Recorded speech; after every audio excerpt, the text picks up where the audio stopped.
going to be important as the game does get underway. Game 2 in this in this clan war. Currently, Light is up 1-0. Caliber taking game 1 in a very impressive fashion. You didn't know who was going to win until the final 25 seconds as we now move on to game 2. Glon from vVv spawning as the blue Zerg. Meanwhile, in the red trunks, we have Caliber spawning as the red Zerg. Yeah, and actually the Overlord change really helped on this map. Not necessarily the MLG version because it's forced cross spawns, but on the latter version where your opponent can spawn anywhere in ZVZ, if you scout at 9 and send your Overlord to one of the bases, you can scout all the bases before you have to make that all-important decision between going hatch first and going pool first.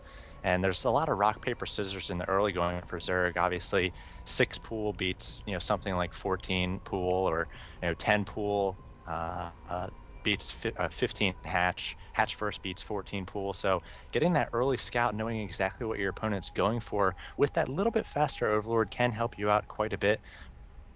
But Yeah. with the forced cross spawns here, both players will know exactly what the other is going for before they have to make that decision.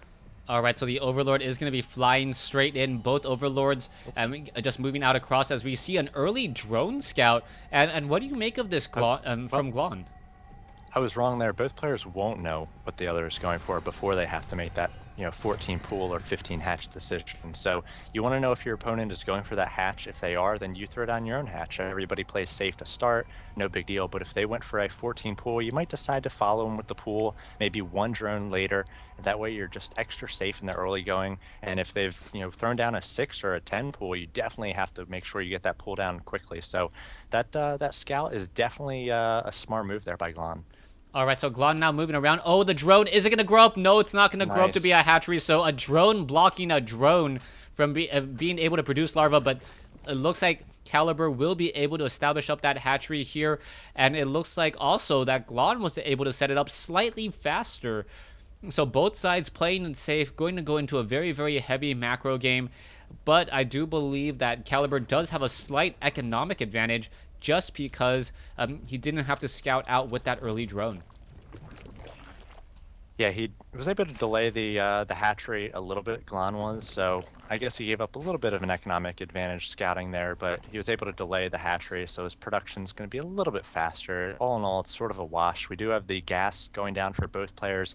Caliber going to be a little bit later on gas, so that could be important if Zerglings are out in the field and speed hits for one and not the other. You can get decent surrounds, get really good trades with the Zerglings early on, and then also getting out early banelings as well. If you've got a little bit more gas, you can get out those banelings just a touch earlier, and just an early baneling or two can wreak havoc on early game Zerg. Yeah, Banelings able to take down Zerglings in one shot, able to take down or almost take down a drone, just leaving a little bit of damage left for a Zergling that does make its way in. Glon is going for double queens, so is Caliber at this point. As we are now seeing Glon starting up with that metabolic boost. Glon did go pool, I think Extractor pool. Meanwhile, Caliber went pool Extractor. A little bit of a swap, and what's going to be key is to see if whether any of these players pull drones off of gas. Once the metabolic boost is started, you can see that Glon already on 2 drones instead of 3, and it looks like Caliber going to be doing the same exact thing, 2 drones instead of 3. That could be just enough for Banelings, but they really want to make sure to focus on their economy, getting up as many drones as possible.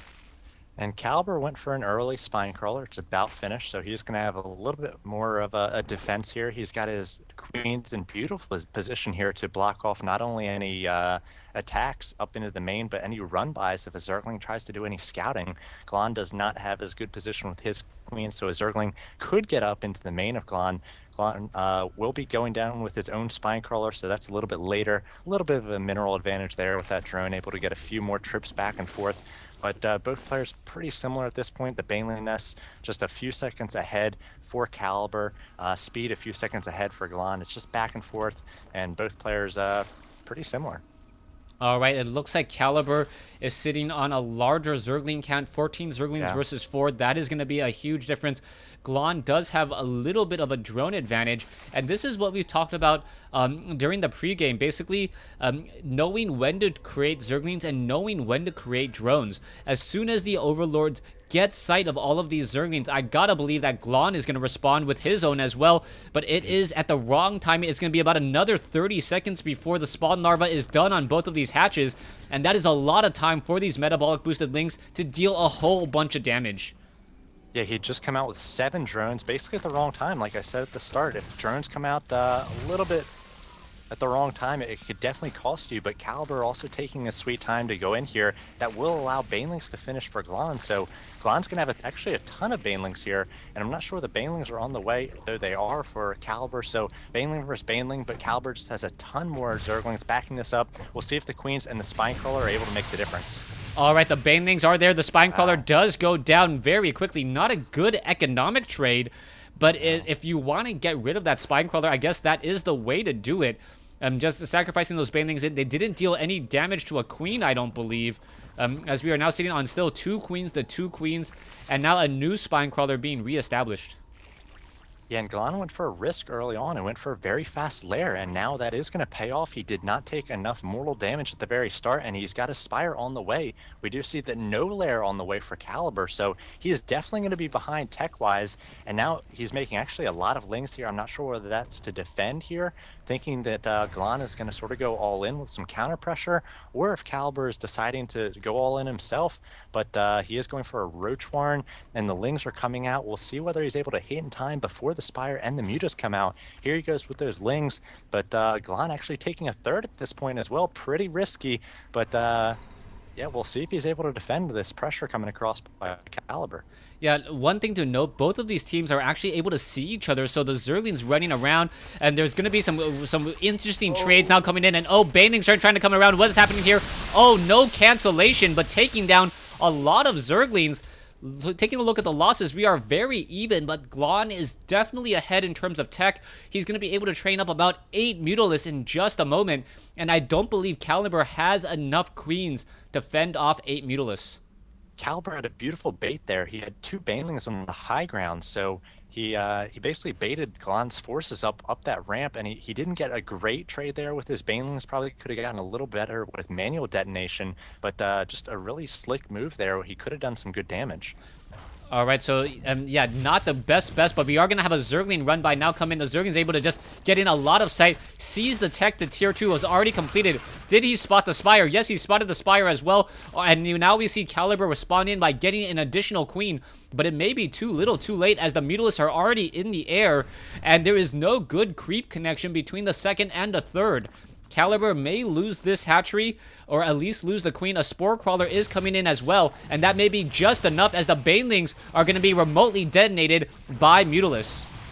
Yeah, I really like this play by Glon. Instead of taking the free easy damage with those Overlords, as we do see him focusing on the third at the same time as Caliber focusing down the third of Glon as it's building, so he continues to deny that third, even though Glon doing some damage here in the third of Caliber with his links of his own and doing damage with these early mutas. Caliber is shutting down the third for Glon, so both players basically going to be on 2 bases. We'll see whether Glon is able to do any damage with these mutas. He's got very low muta numbers at this point. I believe there's just 5 left. They're trying to focus down Queens, trying not to get in range of those Spore Crawlers, but the Hydra Den almost complete for Caliber. He will be able to survive this early onslaught and this early tech advantage by Glon. And now, like I was saying, Glon going to take that free damage with all those Overlords in the center of the field.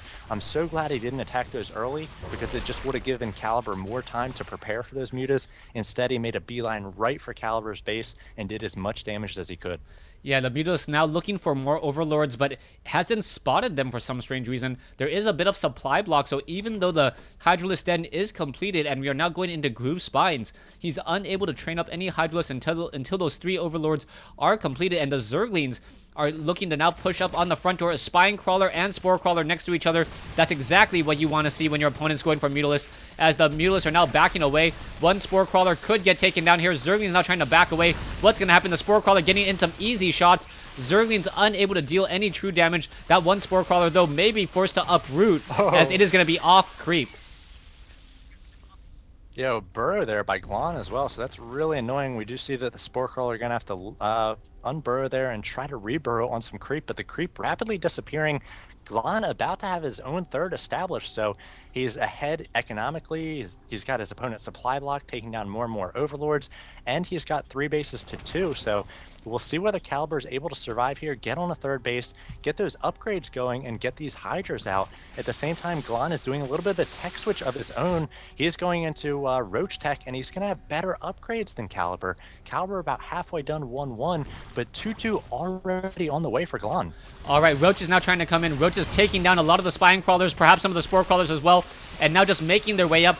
Glon with just a massive number of Roaches here, and in a tightly packed group of units, should be able to take down perhaps some of these Queens, going straight into the main base, leaving some Roaches at the natural, and the Roaches are just going to run amok inside the main base here, perhaps taking down some of the Hydralisks and some of the drones, though the drones are now making their way down, and Glon is getting into some easy kills. Wow. There's the GG.